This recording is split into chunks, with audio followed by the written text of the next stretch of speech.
the recommendation of this scenic sensitivity study, I would like, deeply considered. I know it's not really up to us in the end. The second point is I listened to the planning and zoning video of the CFA amendments. And I don't want to debate the reason for them and taking out the logic, but it is kind of interesting, the rapid nature and to some degree the short notice of how the community plan CFAs can be changed. And I think, if you talk to the Planning and Zoning Commissioner or you listen to that tape, you'll see, there were several of the members concerned about the timing, concerned that, they only put out the 300-foot notification, and it's significant. So my point in that is the update of the community plan, I believe, and I believe I picked up a comment, not certain who it was, it might have been Kathy, that the city council even made reference to why do we have CFAs, which really got me concerned about the community plan going from this group to staff, to P&Z to council, and having a significant piece like that taken out. So what I would like as we go into the public process, a really deep explanation of what the CFAs do, and that we underline the importance of it, because they're really getting undermined to some degree, and can be, as quickly as we saw this happen with P&Z, it will now go to council. I don't know what will happen there. I'll stop there. Great. Thank you, John. Those will be great things to consider as we move forward talking about the components of these listening sessions. So thank you. Mercy. Two thoughts to start. Without getting into the political stuff, we recently had a candidate forum, XYZ held a candidate forum, and the turnout was really positive.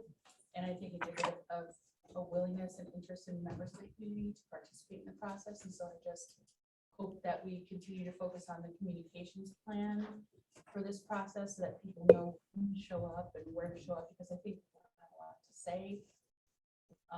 And it just occurred to me thinking about in preparation for this process today, with the home rule on the ballot, whatever the result of that outcome, whatever the outcome is of that, radically changes what we're talking about here in terms of the community plan, what we can and can't do. And unfortunately, we don't know what the answers will be, but from a scenario planning standpoint, wow, like wildly different scenarios. So just that's what was on my mind today about thinking about preparing for this. Thank you. Nothing major, just some personal experiences in the community this past few weeks and different environments with kids and activities going on around town. And been shocked by the number of kids that are attending activities in this town. Number one thing I heard was, why are we playing in so many damn pickleball courts? Just the messenger, but I think it does reflect some of the priorities of the community being slanted in one particular segment. You can take that across any number of different categories of people. So, You see the article in the New Yorker this morning? I missed it. I'll show it to you. The headline What was is, the headline? does pickleball have the ability to save the world? No. America. Save America. Or greatly divide it further. Right. Well, based on my anecdotal experience, divide it further would probably be where we would. We have a large pickleball contingent in a project we're working on in Flagstaff as I'm well. sure you do. Yeah. I play pickleball with more. I've heard it's fun. Yeah, I've heard it's fun. They do? I'm not anti-pickleball. Just the messenger, just the messenger. Rick, do you have updates? No? Okay. Tony, updates? I'll yield my time to John and then just also remind everybody that there's folks on the line and Marcy and Mike could not hear you really at all. So Use those microphones. Thank you. Is that, go ahead and try it again, Marcy. Can you hear me now? You do sound better. Yes, thank you. You do, you do sound important. Mary, do you have any updates for the work group?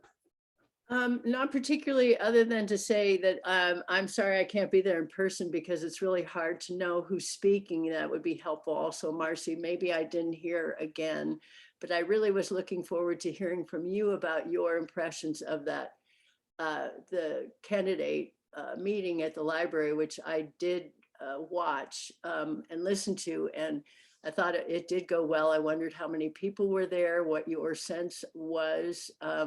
I too kind of was sensitive to the comment about pickleball courts, and some ageist remarks as well. But so what? That's okay. Let it rip, I guess. But and as disturbing perhaps as some of these candidate forums are, I think they're also an opportunity to listen to what people are bugged about, and also hopefully some positive ideas too. And hats off to you, Brian, because I have heard you say a number of times about the community plan and how much this group is seeking to get input from the community. And I loved that you plugged it. So I guess that's it for me. Marcy, do you have a response? Can you hear me? Yep. The library people told us we had 77 people in attendance. Good. I echo your comments about Brian really being the one informing the community about the community planning process and reminding them that it's happening and it's important and that we're very desirous of people's input. I'm not sure what other questions that you have. I did speak with Melissa afterwards and about her comment about some of the questions being ageist, and she said that it was a joke. Yeah, That right. Well, I got it, but it is sort of a theme of this election as well. So call a spade a spade. It's okay. yeah. Great. We also have some additional city staff, and I think our microphones all just stopped working. Are we working on that? We turned ours off. Oh, you turned yours How off. do we turn these Oh, back all of on? them, all of them are off. Sorry, Sorry, to make your life more we didn't think we were gonna use them, but now they're very helpful. right. We do have some folks from the city that are here in the back row. If you guys could do a quick introduction of your name and what department you're from, that would be really helpful. And you're gonna have to speak loud for the folks on Zoom. Hi everybody, I'm Owen Ziegelborn, working for Economic Development. I'm Zach. I just started 3 days ago, but I'm one of the new sustainability coordinators for the city. Hi, everyone. Alicia Peck. I'm the sustainability manager for the city. Thank you. Good to see most of you again. I'm Molly Spengler, Director of Economic Development here at the city. Only good to see most of us. Wait, I'm sorry. It's good to see most of you. Oh, I have seen some of you I've never seen before. Like, those of you that I've seen before, it's good to see you again. Sorry, yeah, I'm not sick. Thank goodness. No, I appreciate that. That's, yeah. It's like a family, yeah, it's like a family reunion now. Okay, and we'll have time for public comment at the end. You can introduce yourselves at that point. So the bulk and what I'm hearing from folks is how do we make sure that the community is, like you guys were talking about, like focusing on listening, right? At the same time, we're hoping that they're also learning about the community plan update, what the process is, and where they can plug in and be most impactful in getting feedback. So we put together and what's up on the screen, and for those of you on Zoom, we're now looking at the document that I just sent the link to before the meeting. This is kind of our outline of what we're envisioning and hoping to get input from you all on what these community listening and learning sessions will look like. So to start out, we're just gonna cover the session goals and then we'll move on from there. So we're hoping to provide an opportunity for the Sedona community to learn about the plan update, number one. Number two, to engage in key topics and issues in the community plan. And we'll get into kind of what issues will be lumped together, recognizing that some topics are cross-cutting across chapters, so it might not make sense to just do chapter by chapter. There's some options there. We hope that these sessions will help understand the complexity surrounding these topics as they pertain to the community and the policies that drive those decisions. We hope to provide an opportunity to share innovative ideas. So these listening and learning sessions are not intended to be one-way delivery, that there is an opportunity to share innovative ideas. We're hoping to gain feedback and have interactive portions for community members. And lastly, to foster and highlight additional opportunities for future engagement. So like you were speaking to, Brian, and you as well, Marcy, about where the community can continue to be engaged and maybe not always virtually. When are those community in-person sessions going to be? Are they going to be topic-based? And then subsequently, when are there going to be larger community workshops? I'll just add one quick thing. At the last city council meeting, there was discussion and some concern about making sure we had in-person opportunities. And so I just wanted to say out loud that that is a real focus of ours. But there's a couple things at play right now. One, COVID numbers are on the rise again, so we need to be mindful of that. And then also by starting with virtual opportunities, it does allow more people to join. We've seen this in lots of the other work that we've done in terms of people with families and things like that. So it will be a launch virtually. This process will not be a virtual process exclusively. We'll continue to use a hybrid approach as we move forward. Great. And recognizing that the intention here with these sessions is to have them via Zoom, have people register so we have an idea of how many people we're anticipating, and also that everyone will be recorded and will be posted again, both on the Citizen Work Group website and on the Conveo community plan website. So public and work group facing. Comments on the goals? I mean, this is for you to digest. This is what kind of the I'm approach. recognizing, Andy can take all the notes and edits and comments into this document if you guys have further feedback on that. Yeah, go ahead, I Anne. have a question. I'm leaning over, not because I like Brian, but I do like Brian. One of John's comment triggered something for me. I think people are going to want to know, what is the power of this community plan? Is it prescriptive or is it conceptual? Is it going to be the guidepost for the city, or is it just, concepts and ideas for them to consider? And being on the community plan team, I'd love to have a clear answer to that myself. What it is and what it isn't. Great. John? Yeah. I don't know where to put this, but what I would hope is that if this is, assume there's an initial public session, that perhaps the first step of that, or after some straightforward kind of business, that there's a highly inspirational piece to it that doesn't just get into nuts and bolts of, planner talk, that it really, whoever is the right messenger of it is really inspiring the community to do their best thinking, to not just quickly get into the top three, big problems, but that we inspire the community to really understand what they already know, which is this is a very special place that we've been given the keys to protect. But really, how can that manifest itself into the community plan? And to answer Ann's question, the real strength of this plan lies in the strength of the community backing of the plan. So that if the process is really developed and there's a strong deliverance of ideas by the community in it, then the leaders and staff have nothing to do but to listen to it and to use it as their guide. If it's weak and not much participants, then the leaders and staff will say, well, it's really up to us. Great.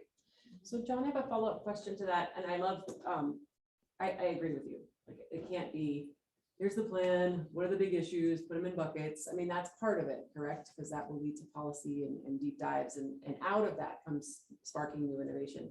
But when we started this process, and something that we always foster is that it's a learning environment, not only at this level, but for your community as well.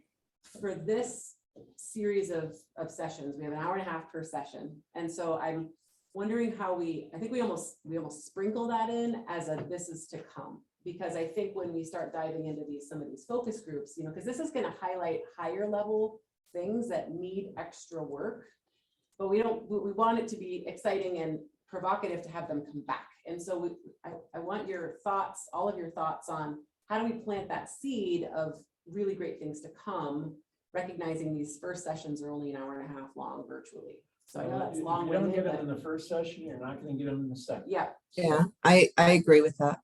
Strong, it's Well, basic when- TV, the first episode. Yes, I get it. It's So an when hour we- long, not a half hour So- long, and it's the best of the Yep. piece. Right, so we had initial discussions kind of like as a facilitation team of, do we do that kind of a session as the first session without any specific topic associated with it? Recognizing that maybe not everybody sees that session, but if we have the recording, we can send that recording out to everyone to get involved. So that the first session is like, why should you be involved?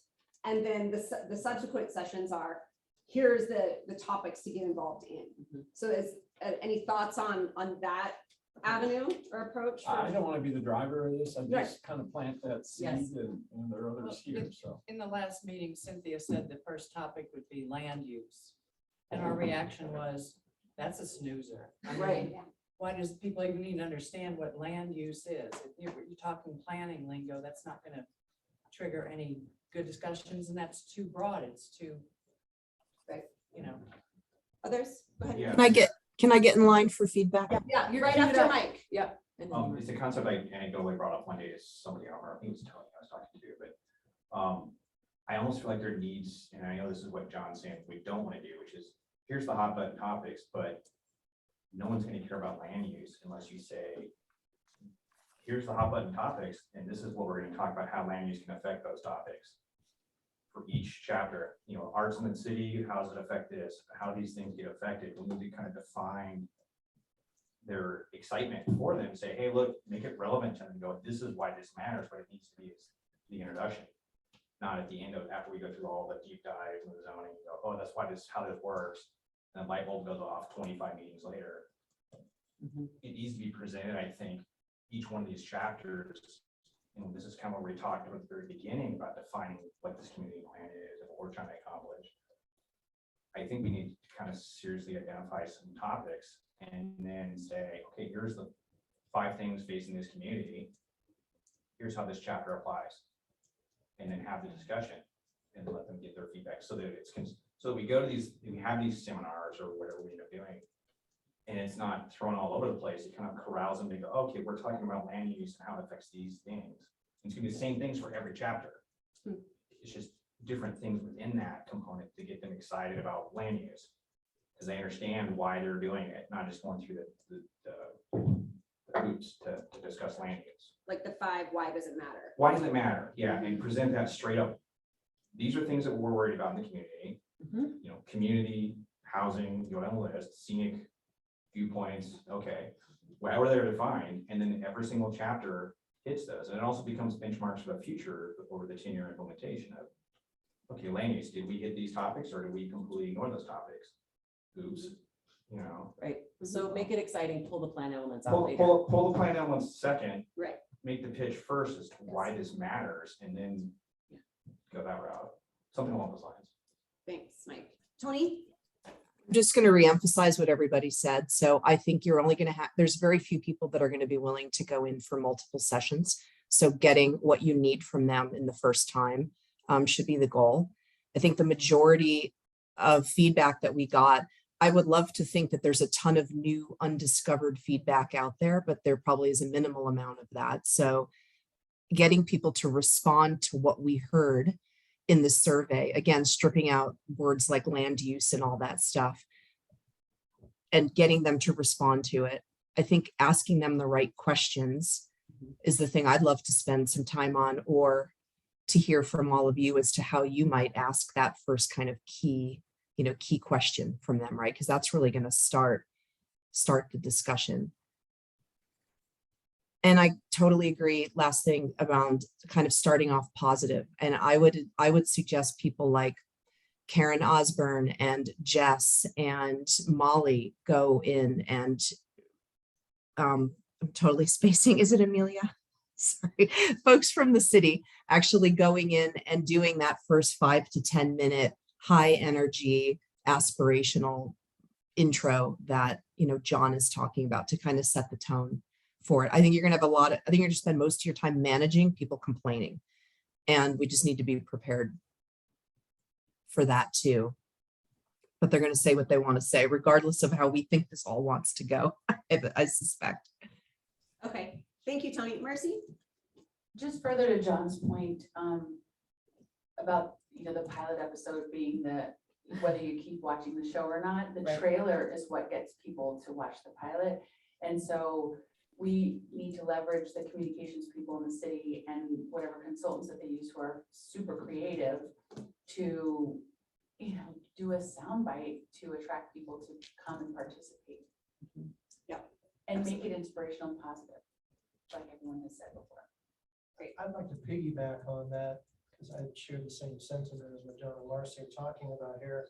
And so some of the others have also said, who's going to be that inspirational voice? Because sorry, you're the consultants, you don't live here.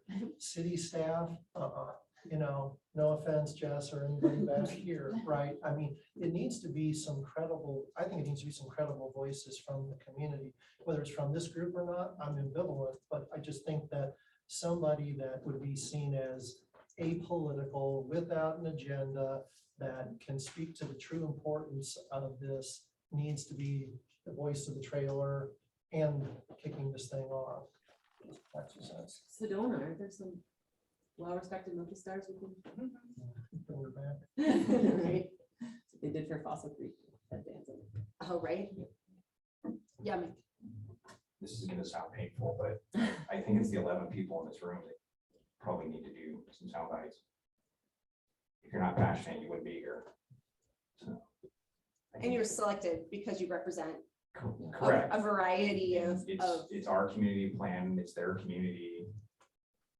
I can do a sound bite, Marcy can do a sound bite. I'm gonna volunteer everyone in the room, so I'm just gonna. Well, If you have passion, we're talking 2-3 sentences. can anyone in the cities, anybody with the city, Highlander, talk about opportunities to do that and soon put together a video clip or, yeah, come on up, Linda.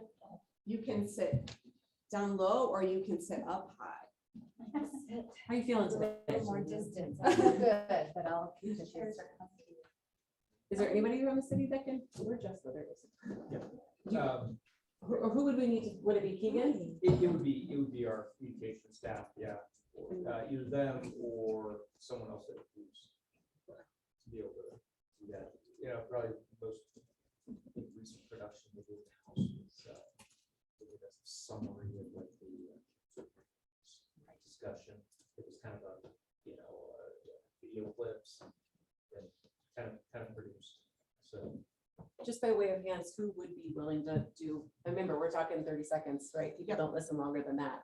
Just to give you a heads up, Linda, on where we are. Linda joined everyone.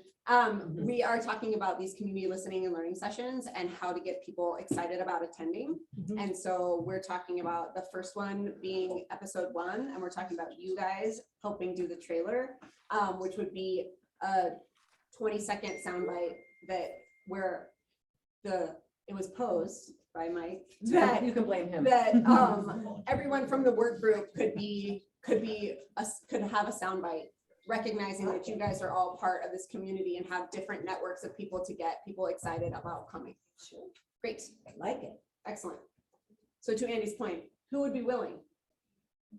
I think everybody would. Why not? I don't see John's hand. No peer pressure. I would be willing to give one of the presentations. Okay. On a Yeah, topic- I would do either presentation or video. Okay. Great. Now we just have to get that lined up. I think you should also, I don't know if this is, when Bruce Babbitt was here and gave that talk at the, it just brought me back to how he was engaged in this community. He had deep roots. I like Ted Danson's, own land right next to me, and sister still lives here. I know those are all kind of movie star type folks or big political people, and Babbitt would say half the world hates him. But I don't know if there isn't someone, I don't disagree with us and all the passion that's on this group getting that out. But there may be some fun kind of person that's here. I just don't know who it would be. That this might add a little more gravitas to it all. And there will be opportunities. I would hope Mary Garland would be part of it just because of the family name recognition. Yeah, I was gonna see, are there still Schneblys around, or are there any old family? Maybe is more Yeah. powerful. I think it's good to have name recognition, face and ages that people can identify with. I've been here 50 years. This is your, this is a great opportunity to have a say. I've been here 3 years. Or This is maybe my even town high too, school. which is nice. Yeah. The visionary piece to this that I just envision as a kickoff. The staff behind us dealing with sustainability and economic development, those pieces, those words always sound somewhat boring, but they can be incredibly inspirational if delivered in the right way. I mean, the exchange we had on economic development of, the possibilities. That's where we need to be. I remember we kicked one of these plans off. Mike Bauer and I did something at the Creative Life Center. We had it there because of the name, the Creative Life Center. And all we were doing, we were taking inspirational photographs from around the world and just kind of peppering, we weren't this, we weren't that. But these things actually happened because people came together to make them happen. Some of these were dictators or, but here, I just want to make sure that the community plan update doesn't, that's not the zone we live in. We live much higher than that. And it can still be billed as the update, right? I understand that. Yeah, right. But that goes even to like how this is marketed when you're saying session 1. You're not saying session 1 land use, right? We're saying like Whatever topic.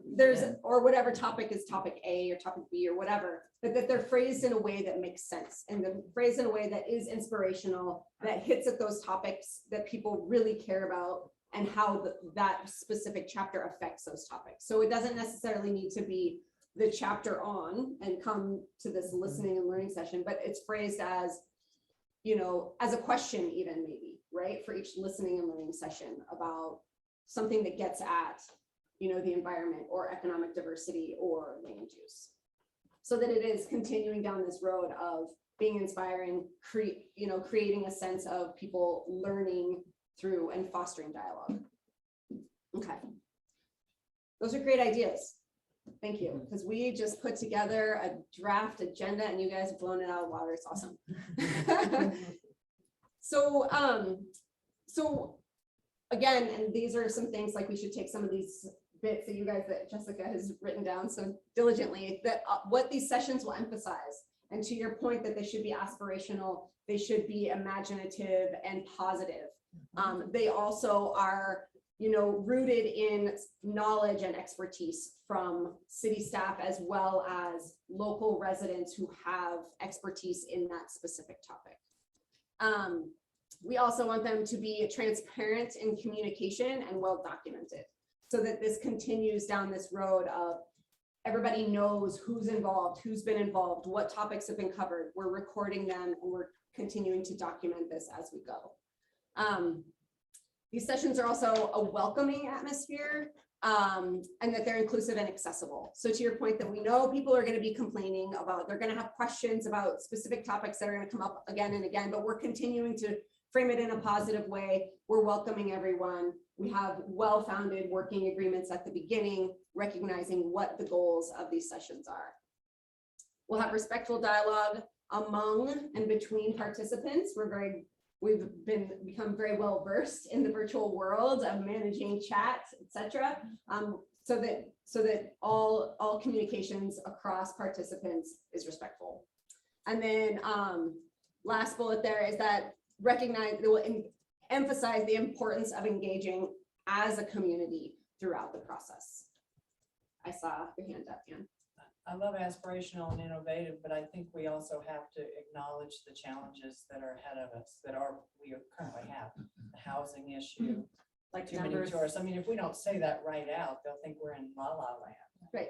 Back to number 3 of the first, that's the intention of that goal. Transparent, okay. No, number 3 up understanding there is the complexity. understand the Number 3 up there. complexities Okay. surrounding the topics. Okay. Exactly. You know, you can get those kind of topics out right away Mhm. and then flip it to, you know, Exactly. the aspirational. But if you don't side of it. acknowledge them, I then they're gonna totally think agree you're with you. gonna. Yeah. No, you can't let the elephant sit too long. No, right. And Yeah. the idea is not to sugarcoat everything either, right? Others, thoughts on additional emphasis within these sessions? I know that's a lot, but that was kind of what we were brainstorming as far as like, granted, 90 minutes, right? We're asking people to come in the evening for 90 minutes. We feel like that's kind of a maximum amount of time we can get people for.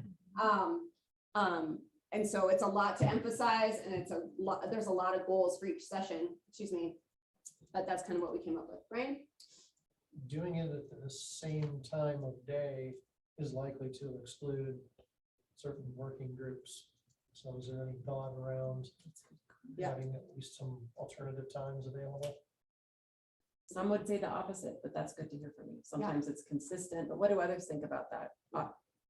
Different times a day, same time of day? Some people, 7 o'clock, they turn into a pumpkin. Yeah. You know, the older folks, they want to be home by then. It will be So home. work. So do both, 5:30 to 7 might work, but I think we need something during the day too. I mean, if you're a survey. or something at night And even later. to work. Right, Tony, just a second. Tony, what was your thought? I just said, or something at night for people who work. I'm assuming we're going to feed people. We should be, if we're not. So, So 7 to 8:30, 7:30 to 9, you know, yeah. so try one. we're still in this virtual realm. Still in the These virtual are realm. Community listening and learning sessions, all of these, however many, based on topics and those, those issues. These are all intended to be recorded and virtual. They're on Zoom. Is there gonna be an in-person kickoff of some sort? Like, what is the first in-person session? Well, that's a great question, and we've been, and so these, yeah, so to be clear, like this is all tentative, this is all template, but we recognize that people are yearning for an in-person option. Doing all of these in person is a lot. Are people meeting in the community? Like every community is slightly different with respect to the pandemic. So are people regularly meeting in large groups in Sedona right now? Yes. Indoors? Yes. Yeah. You could have the first one in person Right. at the high school auditorium, and you could Launch it. stage it. Yeah. And, I looked at, there was an audience photograph of the council, and, there were a lot of people. And if you want to be distanced, you can be distanced. That's a good additional idea, is to have the kickoff, like you mentioned, be in person and be a big, and it doesn't necessarily have to get honed into one of these topics, but it's the kickoff of what is to come, right? What's ahead? We can line out the listening and learning sessions. We can line out upcoming focus groups. We can line out, additional workshops, community sessions along a timeline and say, and let them know that there's going to be this string of virtual, because that comes to you guys. I mean, we also have to consider like our travel back and forth, which is fine, but also to all of you, does that make sense to do a launch in person to get people excited and then have a weekly session so that people know what to expect? They know which ones they want to tune in for. There's a little bit more marketing in the in-person realm. So Yeah, I Linda. think it's a great idea, especially if it's recorded and people can go back who couldn't make the meeting And they can look at that and they can prepare to go to their, their virtual meeting. But it would also be good to sort of touch on some of the topics and talk Yes. about what we know has changed in the last 10 years. So like short presentations. Exactly. So people know that we're aware of these things. And you don't want them to go, man, how lame can they be? They're not even talking about short-term rentals, right? So get it out, get it out in the beginning and say, here's some of the things that have changed. And you list like 6 things, not a whole lot. You don't want to overwhelm their listening, but enough to that they know we get it. We want to go forward. Right, and that touches back on what you were talking about, Mike. Maybe that's the time when, if you guys think that that's a good idea, that we highlight, Mike had mentioned earlier, like, what are these top issues, right? That have come up, that have Right. changed, that weren't in the last community plan potentially, or have changed significantly since then? And then how are each of the subsequent community sessions going to address those? Right? So we could kind of, that way everybody knows, like you were saying, that it's relevant and that it's people, we're all aware that these issues have come up and that each session is going to touch on them. I'm probably getting too granular, but what I envision would be, if we did it at SPAC, you could almost have 6 booths or like 6 tables or whatever with places where people can write things on sticky, I'm talking non-technical now, or flip charts or whatever, write things down, just to communicate that it's about listening and not just we're talking at. Right. So Marcy, what you're describing is something that we typically do a little later down the road, but there's no prescription to collaboration, right? And there's some guidelines that are helpful, but we want it to be exciting. We want it to be it's a pitch, really, right? So that kind of, also people want to be able to respond to something, right? So there's this delicate balance of letting people build things at the same time that you're giving them something to respond to and make comments on. And so I think that's a good idea. It may be that we kind of wait for we want to key up and have dialogue around the real nuggets of issues and work towards solutions on those things so that the city can know where to put those, right, in plan updates. And these virtual sessions I think are important, but I do think a hybrid where we start with maybe the kickoff with a really, really good keynote speaker that's queuing you all up to think about who might that be. Right. Okay, so now I'm going to take your weeds and go deeper. Into the weeds This isn't weeds, this is agenda. and say, you know what, like when you're leaving the auditorium, you're out in the foyer, whatever you want to call it, in the SPAC, give everybody a Post-it and ask them to write something hopeful about the future of Sedona in different colored Post-it notes and whatever, and then get an artist to actually take all those and make a piece of art out of it and let that kind of be a symbol of this, project going forward. And yeah, no, we're getting into the weeds here, but just a thought. Okay, so That's let me trying to back create some up excitement. into this guidance. We've got to have a really good trailer to get people there to make this work. You got to get people to show. So there has to be some passion, there has to be some relevance to them to get them to come. And I'll just say too, what if the person, the keynote, is not from Sedona? Is that good or bad? Right? There will be people that say, well, they don't know, everyone thinks that we're a unicorn, right? So if we bring someone in from the outside who's inspirational, there will be a negative reaction, but also, if it can be a visionary person who can talk about success cases that we might try to emulate, it might be. And it's not one or the other, right? It's both. So there's space and time for Sedona locals as well as, And sometimes we've used other ideas, like a really inspirational short film as part of it as well. Can I add to this? Tony, go ahead. Yeah, I was thinking about every week John's reporting from some corner of some fabulous resort community. I'm wondering if it's someone that comes from Aspen or, Big Sky, fill in the blank, that's maybe had some challenges and has gotten over them in some kind of unique and inspirational way. That could do that. And he might know those people. Yeah. John might know those people. The one place to go mine some thinkers is ASU. And not one of them come, but for another project that I'm involved in, there is a scientist there that we brought in to speak on a certain topic. He just blew absolutely everybody away. And, you know, it was Scottsdale, so they, you know, think like us, you know, anybody out of Scottsdale isn't real.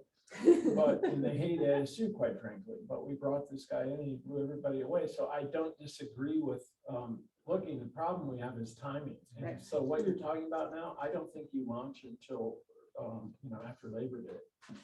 And then what you may do to save schedule time is compress and create urgency out of these other meetings so that you get the energy and then you don't let it up.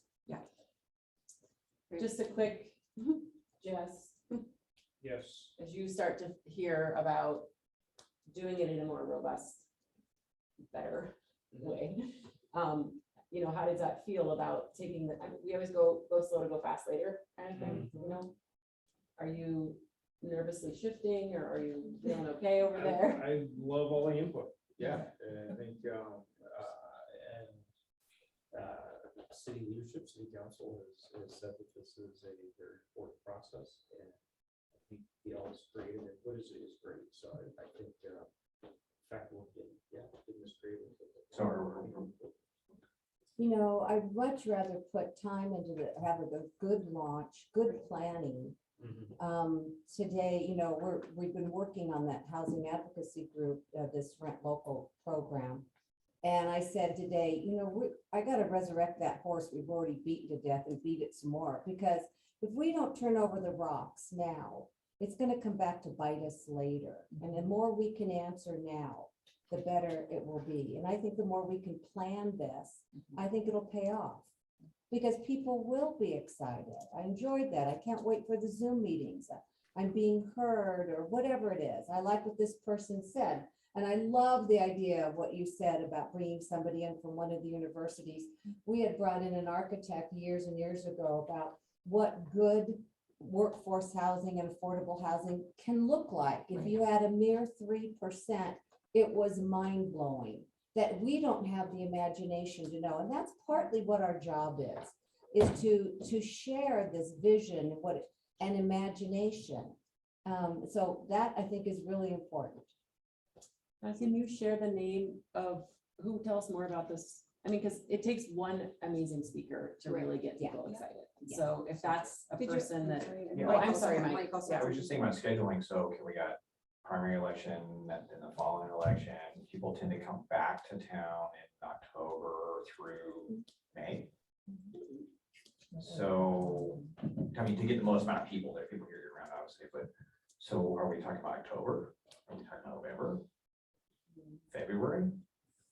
Next June? Right, so initially, we had thought, when we were just kind of crafting, you know, what this could look like, was that the launch of these could be late August, early September, recognizing there's some, you know, after Labor Day, that's falls right in line with early September, right? School's already back. Most people are back from vacations. I don't know, because I don't live here, what the ratio of people who live here and somewhere else, part-time, half-time, whatever that looks like, and when they come back. So, so that, I mean, that could be tricky, or we could, you know, plan and get it in and set the dates and, you know. It doesn't change the timeline if we compress all the work in advance and then launch it in a shorter time period, like John was talking about. You know what I'm saying? Launch it So on VRBO. what's that? We could launch it where everybody lives on VRBO. Yeah. We get a big audience. I mean, if we spent all the time really planning these sessions to be done top notch and then launch them October, November, just like a big push of lots of things in October and November, right? It wouldn't push back the total timeline that much. I just think it's critical that we get as many people, period, Yes. involved. Yes, And, agree. you know, that's, I don't see how to do that in September. When is the goal for this phase to be completed? Yes. Like working backwards, when is this phase supposed to be done? It was in November. November? That's what Jess said. I don't have the timeline in front of me, You have so. you have access to the. I just wanted to give an opportunity, Mary, I'm sorry I haven't queued you up. Do you have any thoughts on what you've been hearing? I think sometime in September probably would be fine. I think get the kids back in school, that brings a lot of people back. I think waiting too long, there's always a reason to bump it out, you know, Thanksgiving, Christmas, blah, blah. But I think get the show on the road. I like a lot of the things that have been discussed. I think a keynote speaker would be great. I think having them maybe meet us and short sound bites or something like that, why we care, why we're on it, is good. I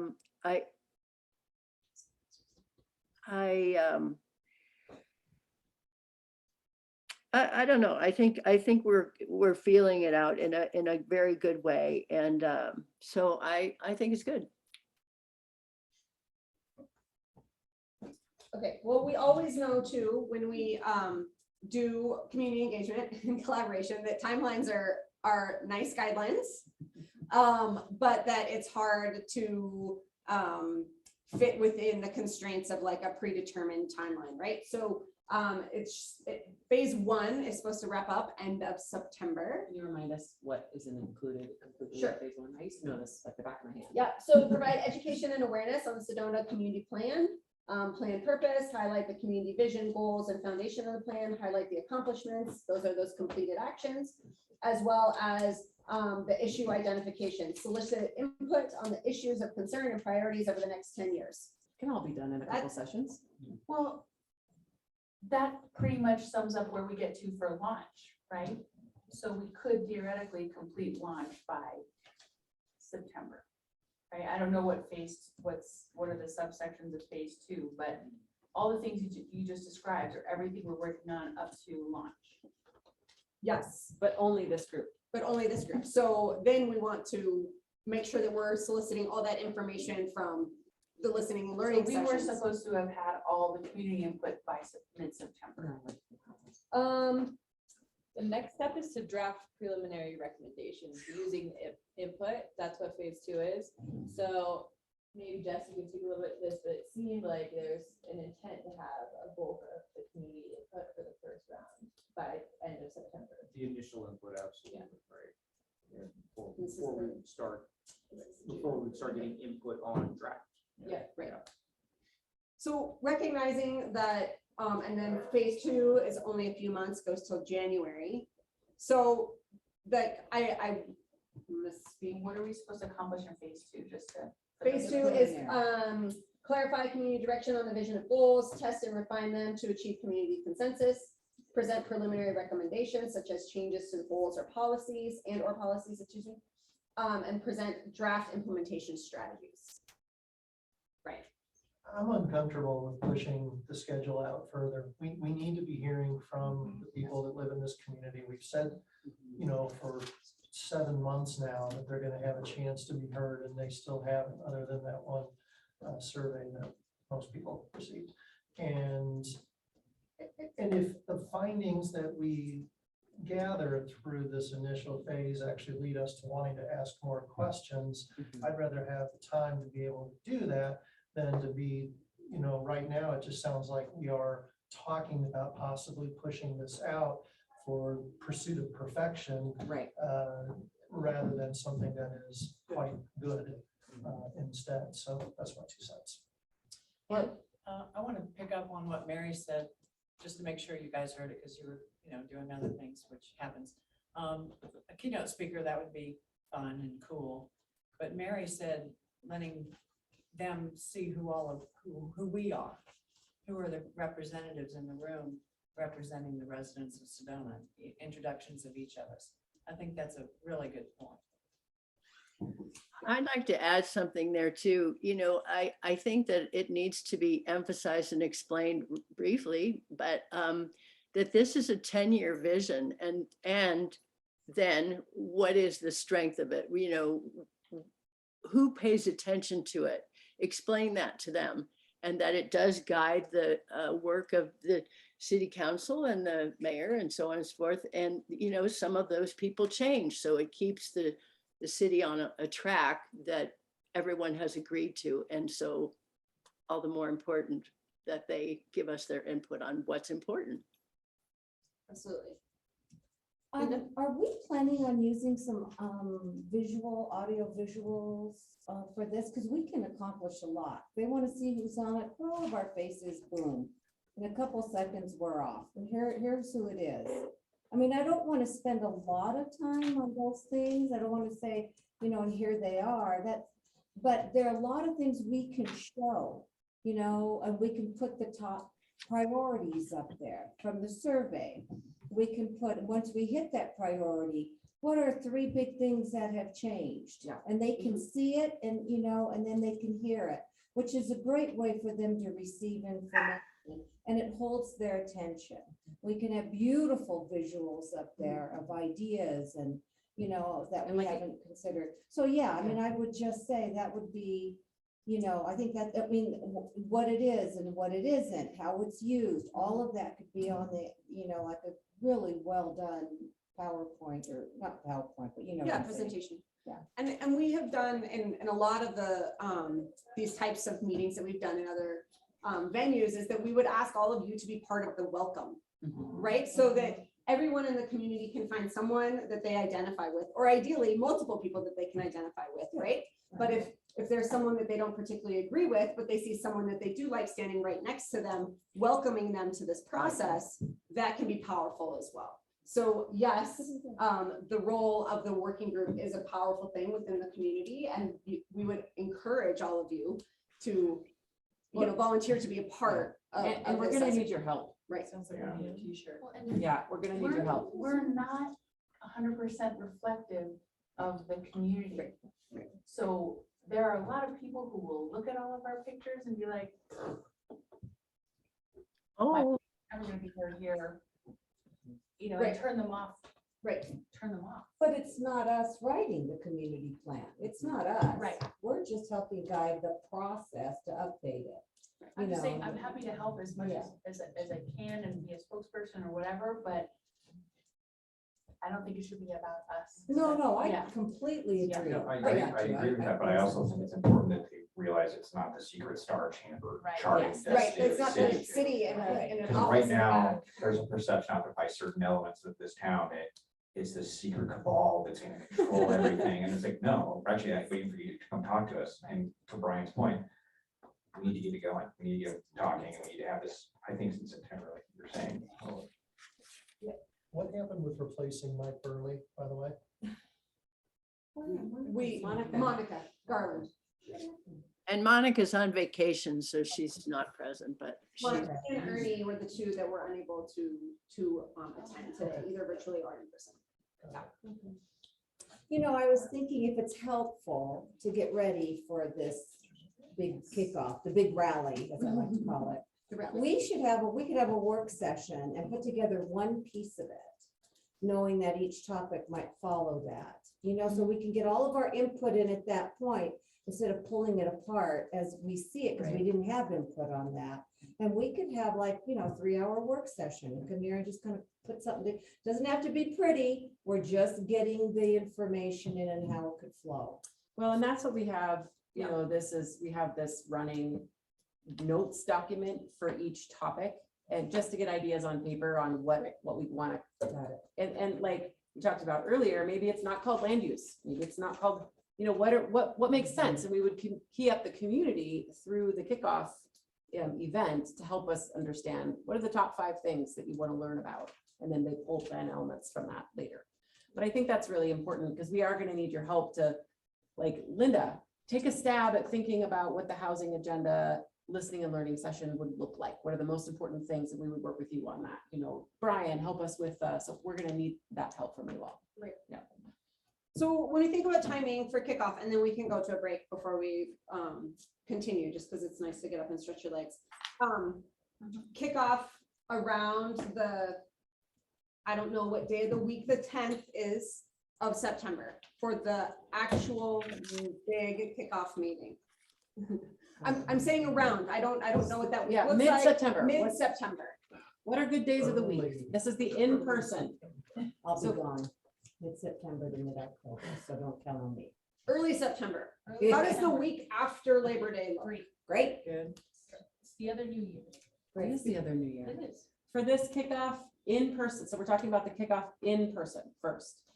When would it be? During the week, on a weekend, in a morning and an evening to capture the most people? This is where we run into the issue of. Right.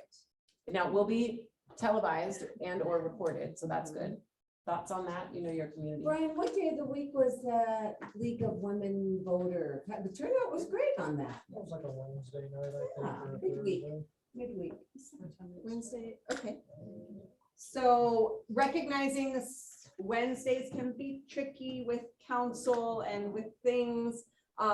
So thinking September 7th or 8th, that's a Wednesday or a Thursday, that time frame. For me, Thursday's fine.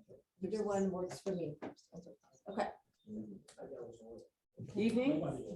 And is that like an evening when you guys are talking about this location, which I don't know what you guys, did you guys use an acronym for it? SPAC. Sedona Performing Arts Center. Okay. Is that like is that something everyone can, Everybody knows where it is. everybody knows where it is? People. It seats what? 750. Okay. That'll do. So people can get there, it's Plenty of parking. accessible, I parking's can good, call, if you want me to call and see if it's available. that would be I'll fantastic. text 7th or her. 8th. Linda's. I'll text And you. Pete was letting me know about the tourism film festival that will be starting after Labor Day, every Thursday evening. For how many? For the For the entire month. month, for For the 4 entire weeks. month, 4 weeks. It's a tourism film festival. Sustainable Tourism Film Festival. It's gonna be at Mary Fisher, That's every Thursday evening, be every Thursday evening. at what time? So shouldn't we shoot for Wednesday? Wednesday work? Is there, is there? Check council, meeting that check day? council calendar right now. You've got staff here. Could one of you check this, For the 7th. the council schedule for September 7th? Thank you. I don't know, they need to reschedule.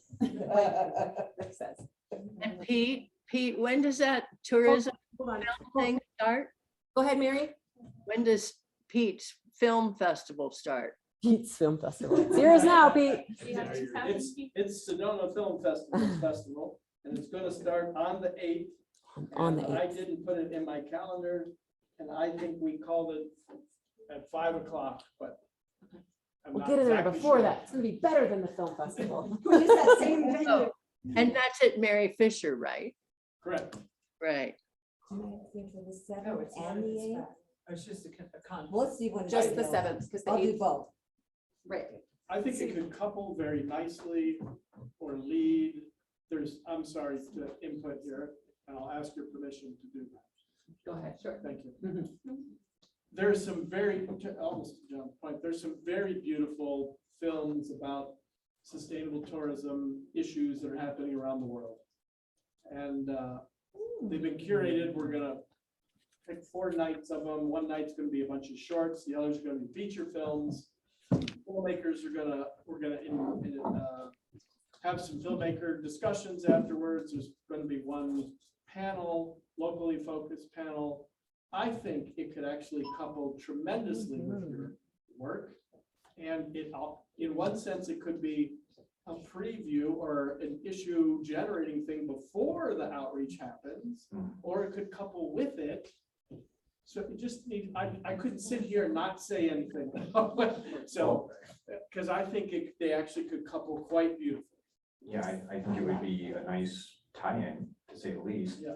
Can we piggyback on their advertising somehow? Well, and are they married to the Mary Fisher location? Because I don't think, I would hope we have more than the capacity. That's a great question for Pat Schweitz.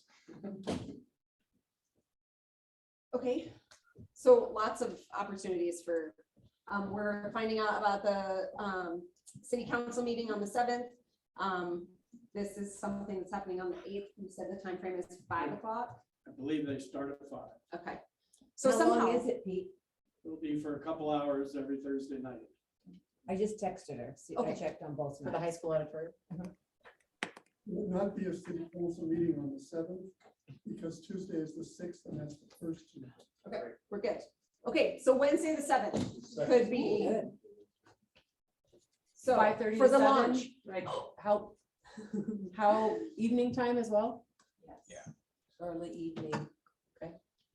Should we bookend 2 hours, knowing that things happen on the front and then people can see some things and linger and mingle and have some food? But then at times certain present, like sometimes we'll do like a soft start from 5 to 5:30 with the presentation starting at 5:30 or something like that. And then allow for people to network and chat at the end, recognizing it officially ends at 6:30, but, or whatever the case may be, but goes an extra half hour. Okay. All right, so if you guys all can tentatively put that in your calendars for September 7th. And Pete, if you could, maybe if there's a short film that your group would be willing to let show at the start of our event on the 7th. One that That didn't would get help with in. our One that didn't get in. One that didn't get in, that was a close runner-up. Quite a few of them.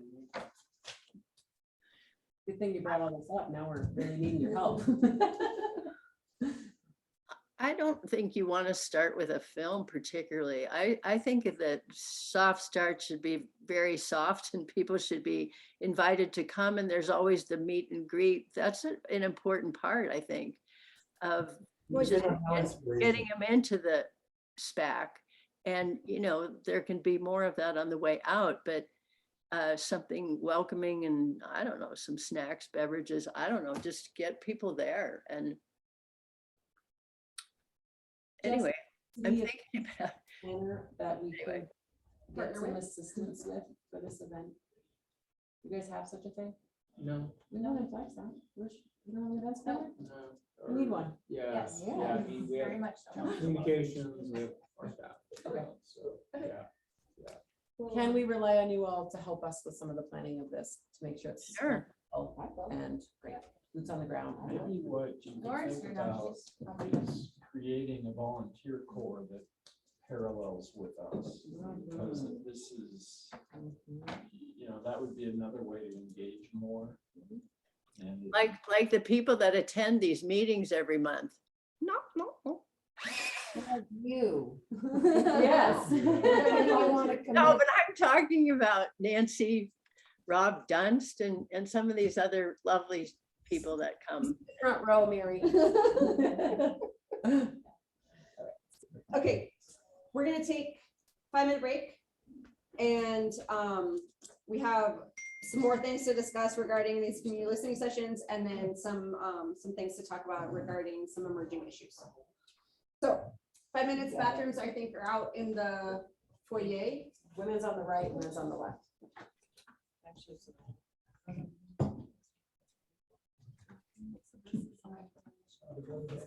Let's review it. I've been working on it. Well, yeah, so we'll just- and then just whatever side of it.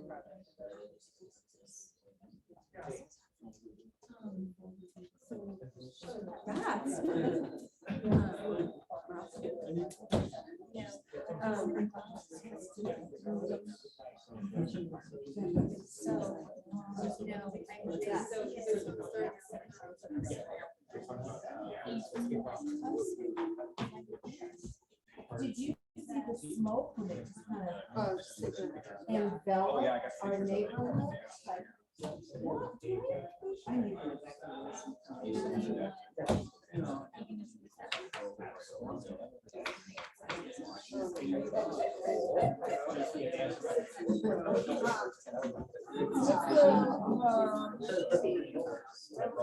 So now it's Hey, guys, you guys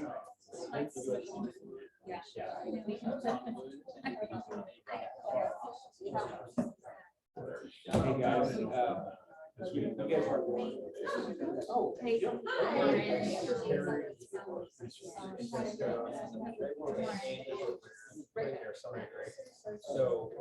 So, you guys have warrants that and,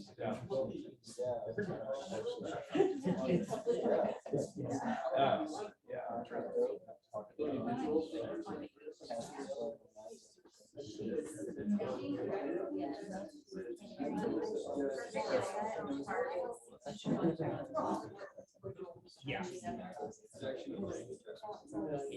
Costa Rica. Or Florida.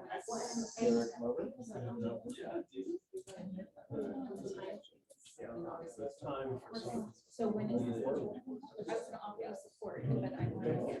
Right, so we are not talking about actual.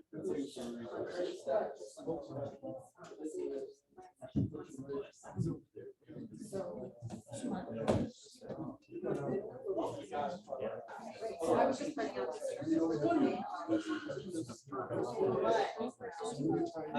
I'm sorry. So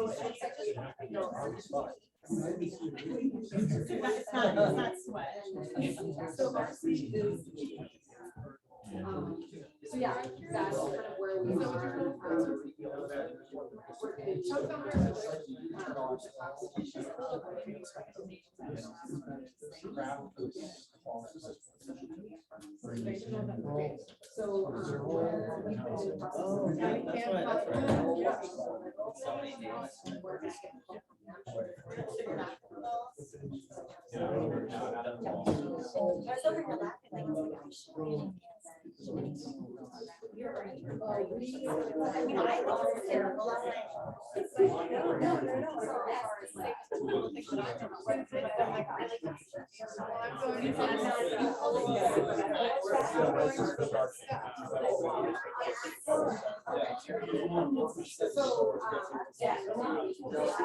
It's just like I wish I had that much power.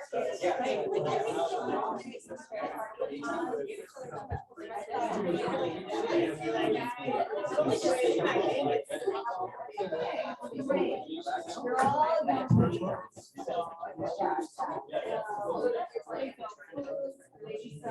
Yeah, like it's not like.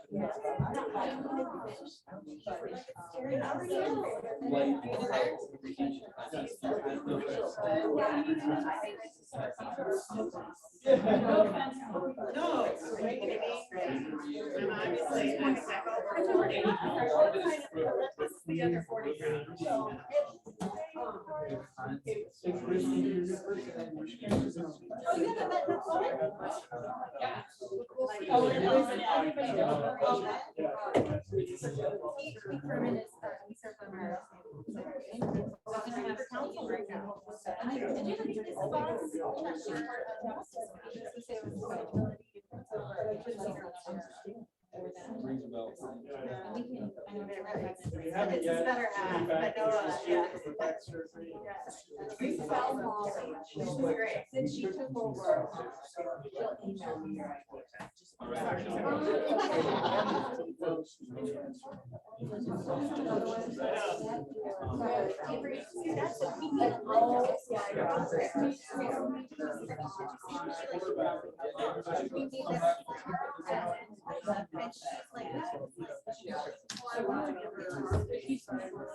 Oh, my gosh.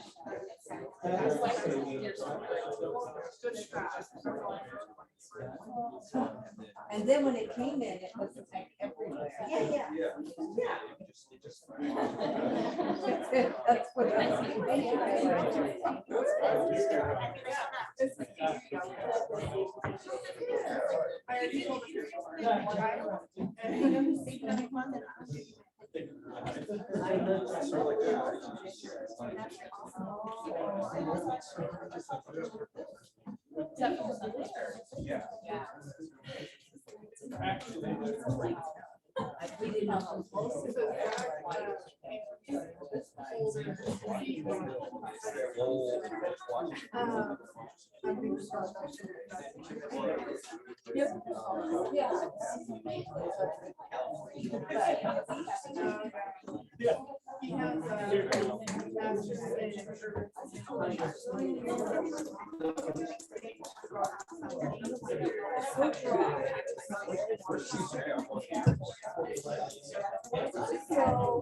I'm asking.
All of a sudden planning was really just got. I know.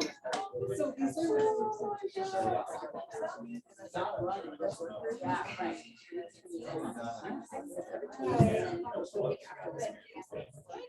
Let's get the party started. Where's it the third? Yeah, that's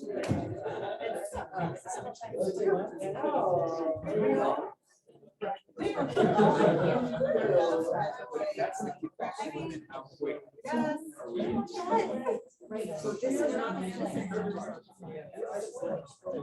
Learners, this is okay. That's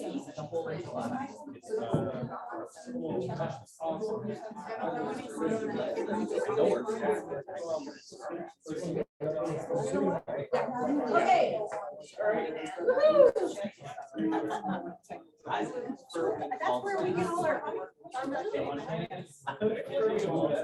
My text was not. Is it the? Is it a cave? I have no idea. Bring everybody to attention. It's like, yes. He does the second time he's got to use that today. Oh, asserting himself. All right. Yeah. So we're gonna round out this kind of awesome session on the community listening and learning sessions. Two things, the role that you guys. Oh, sorry. Here I am forgetting I'm screen sharing. Sorry. So what we envision and what you guys can expand on here is your role in not only the kickoff, but these sessions, right? So we anticipate that who you are, you would indicate who you are, why you're part of the work group, which means you were highlighted or, you know, selected by city council. You would be part of the welcome process. So that would be both at the launch and during these virtual sessions, that you would be part of the welcome, you know, not anything long and drawn out, brief. You'd be part of the pitch, which is this trailer that we're talking about. Right. Recognizing that all of you come from different parts and different aspects and different, you know, beliefs within the city. That you all resonate with different sections. So it's important to encapsulate that in a broad sense. That you would be willing to speak on particular topics during the virtual sessions. Those would be things that we would talk about as a group. We would highlight those who, and this is, you, not only are you passionate about a certain topic, but you have knowledgeable and you have expertise. You would likely be paired with someone who is trying to get all of this input into writing in the plan. So city staff, who is the manager of a department likely or coordinator. And then potentially if we have breakout sessions that you guys would feel comfortable facilitating a breakout session. Recognizing that that means that you're taking some of your strong thoughts and putting them in the back seat and helping facilitate communication and conversation across people. And many of you, I'm sure, are natural facilitators, but if you wanted, we regularly do short facilitation trainings too, just to make sure everybody knows what it means to be a facilitator. So you guys feel good with these roles? Are there additional things that you would like to see on this list? I would Yes, add to it that we go to organizations that we're associated with and encourage them to. So absolutely. that is inherent in the first thing that we, our group charter. So yes, I can Yes, reiterate you that are here. networking, you're promoting these events, you are, whether that's talking at different events, whether that's through email blasts, whatever the case may be, but yes, 100%. Others, Mary or Tony, do you guys have additions to, we're still in that same document that you guys should see under the work group roles. I'm good. Sign me up. Okay, fantastic. Linda? Who's gonna research that speaker for that kickoff? And because I think one of the reasons we were talking about pushing it back a little bit was trying to get on this person's calendar. So I don't know. We have a is person? John working on it? Can we I mean, how are brainstorm we a little going bit of about that? I mean, I know, John, you said I you're gonna don't think know about it a where little I bit. am for it, but I think we should all do that. Yes. That's me. Great. There is, what I would, just to talk a little bit more, there's obviously, you can latch on to that idea because it sounds like, oh, there's this great oracle that we will have come, shining light. There's danger in that. I was just saying, I was at the American Institute of Architects conference in Chicago, and they had Obama speak, and the architects said, why Obama? But in the end, he had everybody bouncing off the walls. So, we're not going to get Obama, but if we had someone of that caliber who wrote the right message, that would be one. The other is it could come within the community of someone who is apolitical, loves the place, and has deeper roots here. Someone like, say, John O'Brien or something who's been around here forever and just is a fun kind of speaker. Could be a person from away in ASU, high-level thinker in the world of planning. It could be someone who has the right message to deliver in a very interesting way of the big topics of tourism, traffic, housing, but doesn't looks at those in aspirational ways. So I'll do some thinking on it. I don't, I'm not going to deliver the right. Yeah, I message think right now. I think what's most important is, as this community of Sedona, you are, as well as your friends and families, what is it that you want them to speak about first? Like, what do you want to hear so that we can help try or to do you see what I'm saying? Like, rather than thinking of the person, like, what are the kinds of things, if you were sitting there, that you would be inspired by? Like success stories from a community, a person who's lived there for 50 years, like maybe just throwing that around a little bit for conversation might be helpful.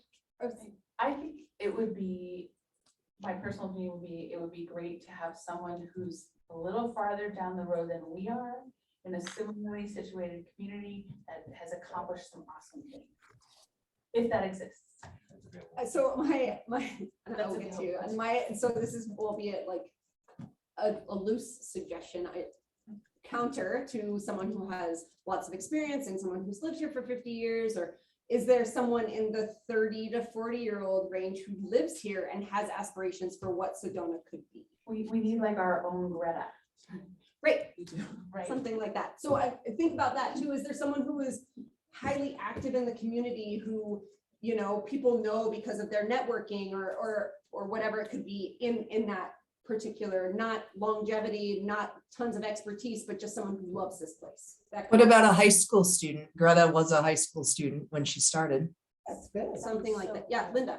When we would go to conferences, the best speakers for me were the ones who helped me understand what the future was going to look like. For example, we had somebody who, we were in the business of constructing like retail and restaurants, and they would come in and just talk about, they were almost like futurists, they're called. And they would say, way back when you went to go pick out a pair of jeans at the Gap, you had maybe 4 choices. Now there are like 34 choices, and it's overwhelming for a lot of people. So there are going to be some stores that are going to pare it down again for this particular demographic who don't want all those choices. It used to be, for example, that they would say what's coming is that you would have experts and who were the stars of these videos that people would watch. Now you coming in the future, and this was like 10 years ago, you're going to be the star. And that's exactly what happened. TikTok, all of the social media, you are the star. That kind of perspective. So when he says to me, we're going to have more people in between the ages of 20 and 50, we're going to be working from home and who can choose where they want to live. I want to know that. I want to know what's going to happen to family size. I want to know what families are looking for. I'm just talking about housing per se, right? I want to know what kind of trips they're going to take. Say, let's say it's on tourism. What are they looking for that aligns with, I want to know what the trends are. What's coming down the road? They may even say, look, you're going to have more things imposed on you by the state legislature because there's a whole trend, of imposing laws over local control, which is what happened to us. I want to know what's coming. I want somebody who knows that. That to me would set us up for a good discussion. I don't need the absolute, here's what your housing program should look like or what, no, I'm not, we're too early. We said it's the overview. This is the be able to visualize. So what should we need to consider when we're visualizing that we don't know? To me, the way you describe sounds wonderful for the session on housing. I mean, when we get down into the topics, if we can have somebody come in and say, here's the trend on transportation, here's the trend on housing, here's the trend on, I don't know, whatever the topics are. That's when we do need people. But there are trends in, like, for example, how many people are moving to, based on the trend, is there a new demographic that's going to be moving to Arizona because of global warming? Those kinds of general trends that could be relevant to Sedona. What's happening maybe in the maybe they're aware of the Verde Valley, because we know that populations have increased in the other two, but not here. So those, that's what I want to know. And so the broader challenge that we Correct. have is we're putting together the plan for Sedona. Did you have some? Just wait, let me. That's it. Marcy, did you have something? No? Okay. We might want to consider, this thing could evolve for days, right? But we have a date we're going to work with. We could consider, rather than a keynote, we could consider a panel of representatives of issues and ask really great provocative questions of them and have them have some dialogue. That's another idea. It adds complexity because you're now inviting more people, but maybe then you get the person who has lived here for 50 years and you get the one who's only lived here for 2, and you get I don't know who those people would be, but that's yet another. But how does that result in like the overall compelling source of excitement? Yeah. Like, I don't get that out of the panel. Sorry to poo-poo on. No, it's good. I don't take it personally. Yeah. I just want to add something. The question I get a lot is, what is this panel I'm on and what does it do? And I know we've talked about this probably 50,000 times, but there needs to be an elevator pitch to make it compelling for people to show up. And it needs to be like 3-4 sentences. It's got to be really compelling. Is it a constitution for the city council? Is that one way to look at it? Is it a guiding light? Whatever it is. But and I've answered that question 20 different ways because I'm still figuring out what this community plan does or doesn't do. I think it's the impact of the plan, right? It's like, did you know the plan does this? Right. Maybe you didn't. Did you know the plan does this? Odds are no one knows what it, never heard of it. Most of our audience that we're talking about showing up. And 2, community plan, what's the power in it? And the way I put it is, it's a guiding principle, almost like a constitution in some respects, for the city council that they are supposed to be turning to go on this particular topic. This is what our guidelines are. This is what we're trying to accomplish based on their input. Okay, so how do we say that in 3 or 4 sentences to get them to show up? Where is Keaton? Yeah. I think this is enough to work with. It's a lot. It is a lot. So given that, and given the date, September 7th, there are 3 Wednesdays between now and then that are every 2 weeks. So August 3rd, August 17th, and August 31st. That would be really great if we could all utilize those times at a minimum to flesh out not only the kickoff, but once we kick it off, we all need to be prepared for what's the next thing, which is those sessions, right? So we have a lot of tasks as far as putting together the kickoff and lining out these sessions, dates, speakers, content, etc. You guys all, the 17th was supposed to be a work group meeting in person. That should be on your schedule. It's the third Wednesday in August. So there's the 3rd, which is 2 weeks before that, and then there's the 31st, which is 2 weeks after that. Can everybody commit to? I know that the 3rd was a little tricky for some people when I sent out the email asking about today's date, but that one would be virtual. If people can We're at commit a to that. point now that we're gonna have to move forward even if everyone can't Right. make it. Okay, awesome. What dates again? August 3rd, August 17th, and August 31st. Recognizing the week after the 31st is the launch, so that would be really sequential there, but if we can maximize all those times, really getting things kind of lined out and put together. 17th in person, Yes, the usual. Yep. And then the other two virtual. yes. From 3 to 5, all of them. Well, the 17th is from 3 to 5. Does that time still work for everybody else on those other dates? Great. Okay. All right, How far, I'm just panicking a tiny bit in terms of, I mean, I want to get rolling, we need to get rolling on this, but I'm also concerned about how far away is now in August, September 7th? It's a month, it's in a week, a it's 5 weeks. month and a little. Month and a little. Just want to Six do a weeks. little check on whether or not 6 weeks. this, 6 weeks. we can pull it off. I don't think we have a choice. If we have to meet more often and those. Okay, perfect. Love the enthusiasm. What I think you also have to think about is we have to have a follow-up plan. Yes. Because part of the message is what comes next. Yes. So you're not even thinking about this. I don't think it has to be the meeting, next, you're thinking about. right. I Right. don't think it has to be the Okay. next week, but like, let's say if we do this in September, starting in October, which gets back at this when a lot more people are. Does that make sense?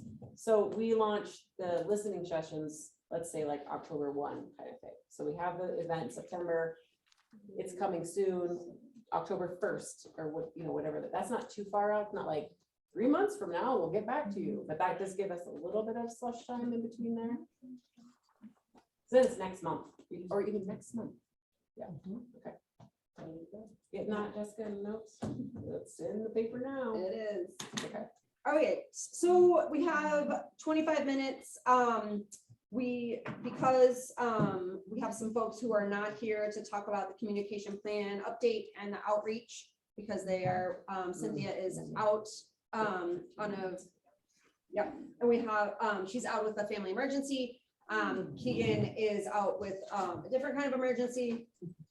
We wanted to provide some time to talk about this continuing emerging issue that's been bubbling up and where it falls within how we talk about the plan update, right? It wasn't included in the first or previous community plan, and that is healthcare. Healthcare has come up in the household survey. It's come up amongst you all. It continues to bubble up. So where you guys feel like that best lives within how we talk about that as we move forward?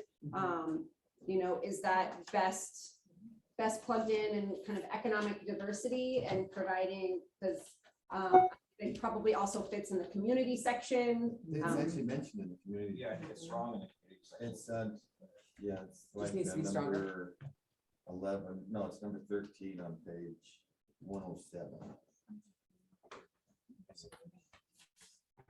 If it doesn't need to live there though Community too, culture. right? What's that? No, I'm not saying it needs to. But that it does exist. Got it. It does, it is there. Molly has a. Yes, Molly. I just wanted to offer this up. I think it's important to have, make sure that healthcare has adequate real estate in the plan, even if it lives in multiple sections, but under, as it relates to economic development, it is one of our targeted industries. It's one of the strategies we're looking at pursuing. So it really helped the work that I do to see, that we're looking at it as a targeted industry, maybe not so much as jobs, but as services and make it, as we're looking at those primary care providers or learning how to study it more and research that. I would agree with that, because after interrupting, I mean, how good are the schools, what's the internet? And number 3 is what's the healthcare system like? Right. That's, Can you speak up, please, Mike? oh, sorry. Just anecdotally, my people younger than me, their concerns are, how are the schools? What's, what was the second one? Internet, yes. And third one's healthcare, and that comes up a lot more than you would think with, people who can choose to live anywhere. I think, well, point of that was that it fits under economic development, absolutely, because if we're trying to diversify our work base, that's where that lands. Rick, did you have thoughts on that? No, I only mentioned where it was just because I did find it. Okay. But you have shared your thoughts over email about this issue. Is there anything else you want to share just about this particular issue? I just shared that As a physician? it's a big issue. Yeah. Do I have a solution? No. Yeah, Alicia. So I haven't heard anything. You guys might have already made decisions or discussed this on whether the chapter on environment is going to remain just about the environment, or if we're going to segue into sustainability or resiliency. But I think that healthcare definitely falls under those 2 topics as well. So I just want to throw that out there for your consideration. Thank you. In the way that we've discussed sustainability so far, and it's been not that much, but I think there's been agreement that it's so cross-cutting that does it live by itself? Likely not, but how do you blend it into every single dialogue that you have? Absolutely. Thank you for that. And that comes back to like kind of what you mentioned at the beginning, Mike, where it's like, there's so many things that are those issues or, high priority topics that everyone wants to discuss. And they fall into many categories, right? Whether it's sustainability, whether it's, tourism, whether it's like diversity, equity, inclusion, how do those fit into land use? How do they fit into housing? How do they fit into community, et cetera? So recognizing that there's additional topics. And I wanted to, you had just mentioned as well, Molly, in an email about additional topics that you had felt probably weren't in or highlighted much in the previous plan. And I don't know if you wanted to mention those. Which ones? Emergency management. And I think that's an email from you. It might, maybe, I know healthcare was one, yeah, emergency management isn't necessarily my favorite, but maybe. Right, I think it was topics that you had mentioned that have bubbled up, but that don't have like a home necessarily. Yeah, I've done a little bit more thinking on that. I do, because I definitely want to make sure that we capture healthcare in there, regardless of where it lives. But the more I think about it, like healthcare as its own chapter, emergency management as its own chapter, is kind of like having education as its own. I mean, we can influence land planning. We can't. I'm sorry. We can direct and drive that. We can only influence healthcare, and so I kind of changed my thinking around that, and I think it should be parked in other directions. Probably the same with emergency management, but I would rely on those experts more than me on that opinion. Right, and to me, like when I was reading those they tend to like, what's that one chapter where they could all fall? And to me, that was community, like, healthcare was mentioned in community before. It seems like maybe that fits better in a different home now. But when it comes to education, childcare, diversity, equity, inclusion, emergency management, those, because community is such a broad term and a broad chapter, right? Those could fall as subsections or headings or even things that are just touched on within those. And I just wanted to offer you all the opportunity to, speak to those points if you'd like. Yes. Are we forced to use these chapter titles? I mean, because if we don't have a chapter called tourism, I think we'll lose all credibility right out of the gate. We do or don't have a chapter? We don't have a chapter called tourism. I think that ought to be like, what's our vision, our goal, our objectives? Well, for tourism. Do you feel that tourism is an additional cross-cutting issue, and that it can play a part in housing, it can play a part in growth, it can play a part in land use? So I guess it's like, are you a lumper or are you a splitter? Okay. It better be clear in the vision section. What is our vision for tourism? This is back to Maybe what it you're is. harping on, which is we need to define through. Here's our. This comes back to what I keep talking about, which is what we need to have kind of these hot-button topics that are aspirational, of course, and that they're addressed cross-cutting and all these things. Because yeah, you can say attracting doctors is economic development. You can also say it's community. You can also say it's sustainability. You can also, so if we have those topics and immediately kind of have a preface in each section of like, hey, this is how this section applies to these topics, and then dive deep into each one of these, it makes it relevant. So someone's not looking at 200 pages of planning and they go, okay, this is relevant. This is how it's relevant. And it also steers the discussions when we have these forums, that it's just not a catch-all yelling at us. It's, hey, look, cool, we know these are good topics. Okay, let's talk about how to fix them in this context. In this context, and have these kind of guideposts rather than just a free-for-all, Right. Yeah, I mean, I haven't heard from the city that you must call it land use. I mean, I think anything that makes it, my thoughts are anything that makes it more, something that doesn't sit, like, are people gonna wanna read it? I mean, that's the thing. So if you can make it more engaging and still have the components that are, important to the community and tied to policy, it doesn't matter. Required by state statute. And Right. so certainly there's going to be some things such as a land use guide map that will always reside. Now that doesn't, you don't have to call a chapter land use and growth, which is traditionally what what that chapter is called, which leads to policies, action items. Okay, sorry. But yeah, you can title chapters whatever you want, as long as you hit. For instance, a land use guide map is really necessary as part of the plan, and would be necessary for continuity as part of the plan for making decisions of planning and zoning commission, city council. Say it's very key, part of the document. What you title the chapter, sure, and how you structure those the policies, that follow through on vision. The values and how you structure the action items, there's a lot of opportunity there. Yeah, sorry. And keep going. then I feel like a broken record, but I feel like the first part of this document needs to talk about some fundamental decisions, like tourism. Is the path that we're going to just keep building to accommodate tourists so that more and more and more can come? We'll have more parking garages, we'll have more resorts, we'll widen the roads? Or are we going to go down the other path where we're going to find a way to manage the tourists with the number of people that can get to the trails, a reservation system for Slide Rock, things like that? That's a fundamental decision I think we're at. Same thing with workforce. Well, just what the heck, they're gonna all live in Cottonwood and we'll have them bust in? Or are we saying, no, we want the workforce to be integrated within Sedona and be part of the community? I just think it's powerful to have some clarity around those fundamental courses. ideally, What we do in that, the current plan talks about, ETC, the balance between community, tourism, and the environment. So, part of the survey was starting out, testing, is that still where we're at?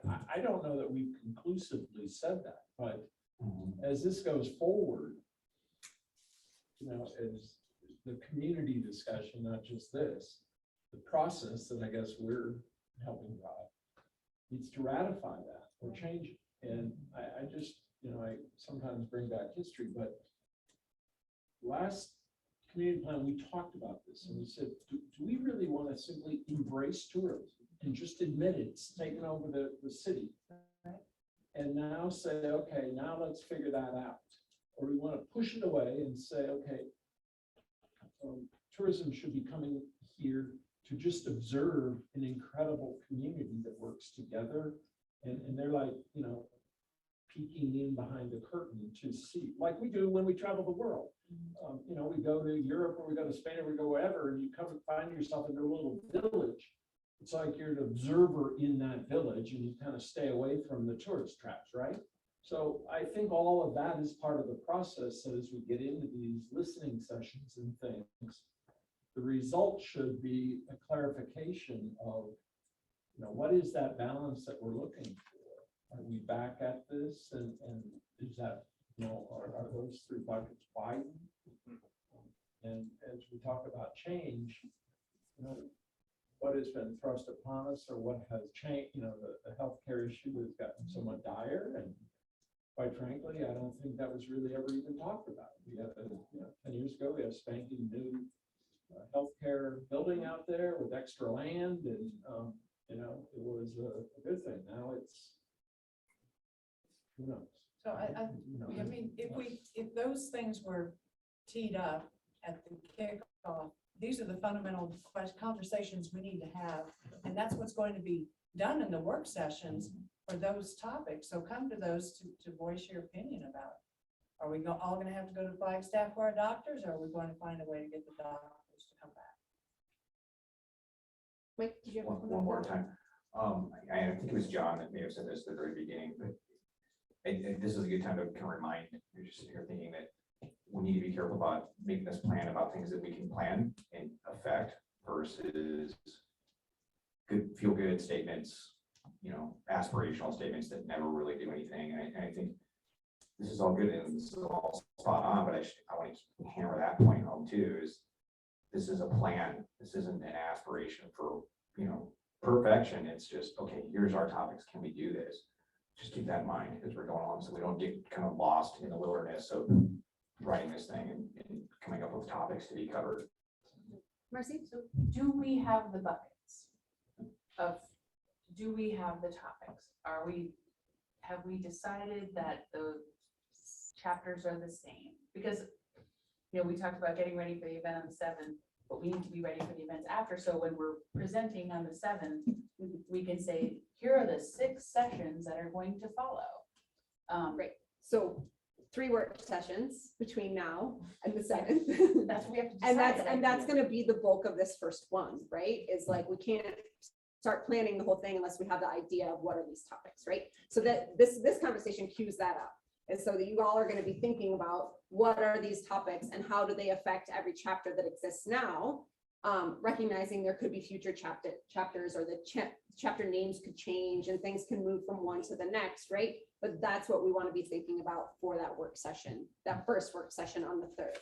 And I don't think that the survey, I think when we first started to meet, my impression was, here's our plan, what are the revisions that need to be made? And I think when we did the survey, the premise was the same. Here's where we started. But I don't feel like there's been much of an opportunity to add new topics like healthcare or get input from the community about what the topic should be. And that's the goal. And that's the goal of these. Yeah. So if we pre-assign the topics, how do we get new ideas?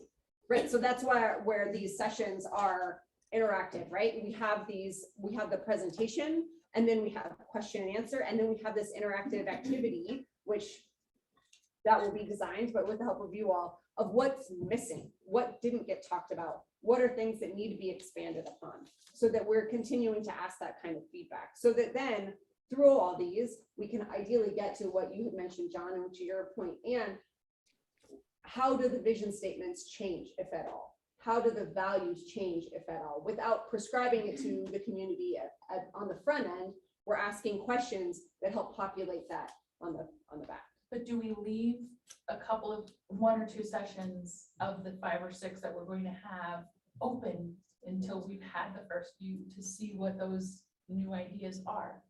I don't know the answer. I'm just saying, if we come out and say, these are the 6 things we're going to talk about, it doesn't feel like it's leaving room for new I think that's ideas. in the description of what a plan update is. I think the city needs to say, these are the elements that need to be included. There's Right. flexibility, but I also don't think we should get super hung up on exactly what we call them. I think we can be more exciting in the release of, not call it land use or whatever, like we can come up with, but I think it's okay to use some of the existing buckets because they're there for a reason. They've come up over and over and over and over again. And but then, you know, like Carrie said, ask elicited questions on what's missing from this topic, or is it even representative?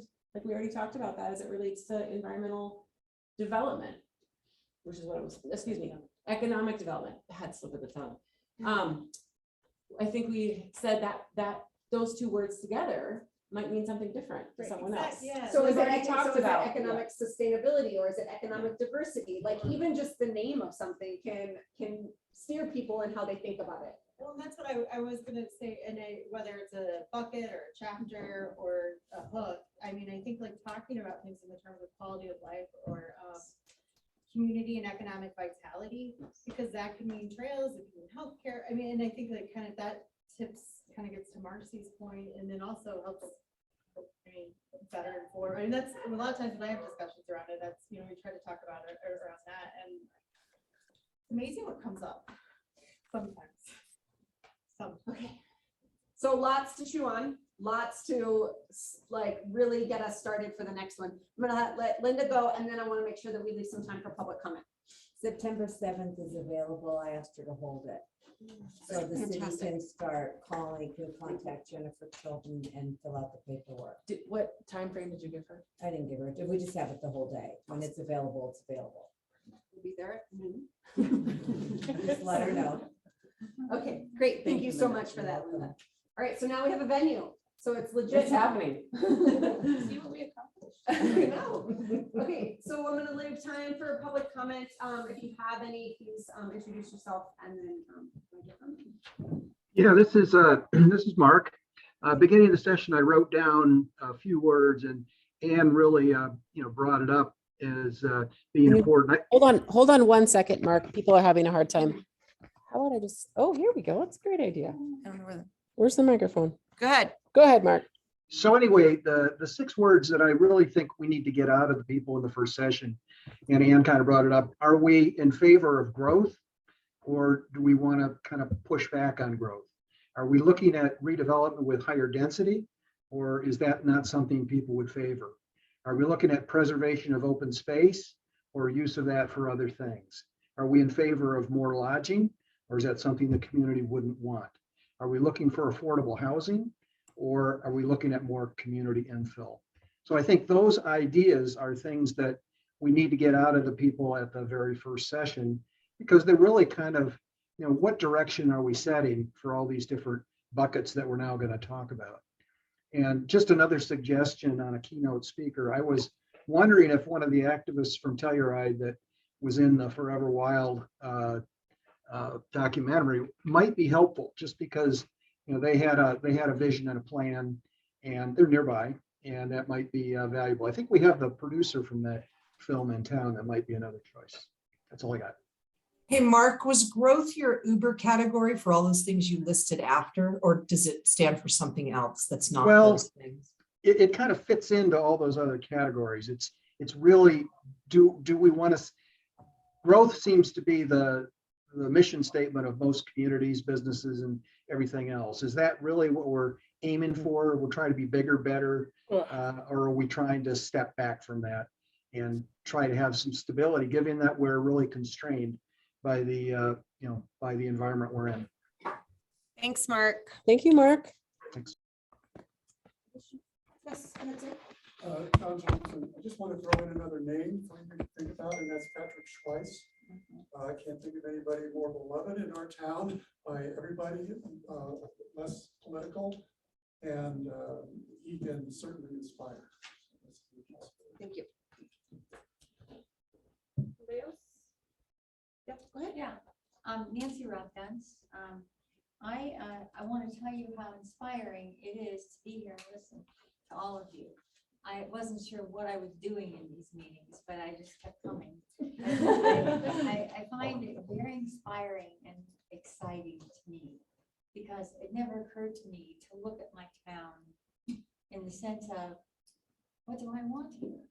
What do I want it to look like? Not what's wrong with it, and not react to all of that, but what do I want it to look like?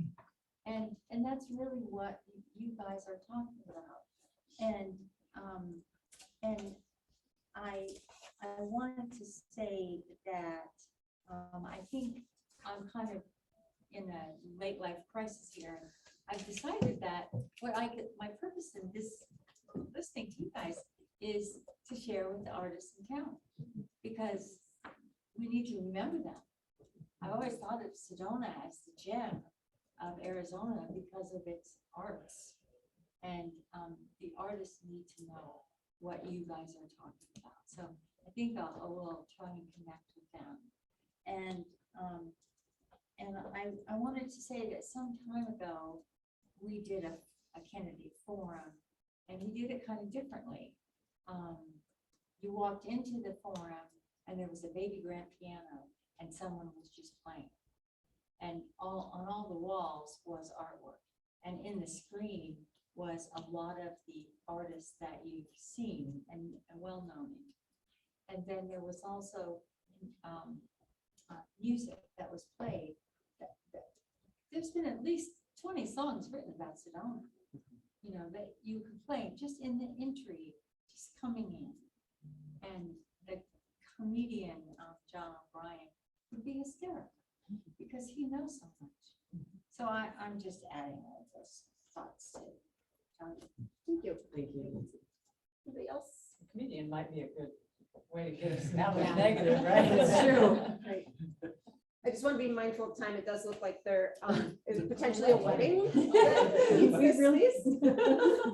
Just Pete Furman, real quick, thank you for letting me interrupt your process earlier, but the discussion was so ripe. I had to mention the film festival, and Pat Swice, speaking of Pat, he told me that it's okay that I let the cat out of the bag, so I don't have to swear you all to secrecy. That's great.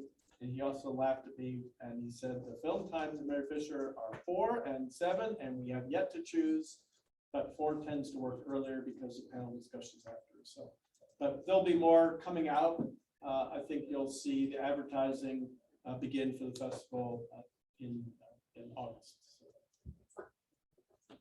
Go back. Yes. I just forgot one more. Sure. That is that I think it's really important to have teeth.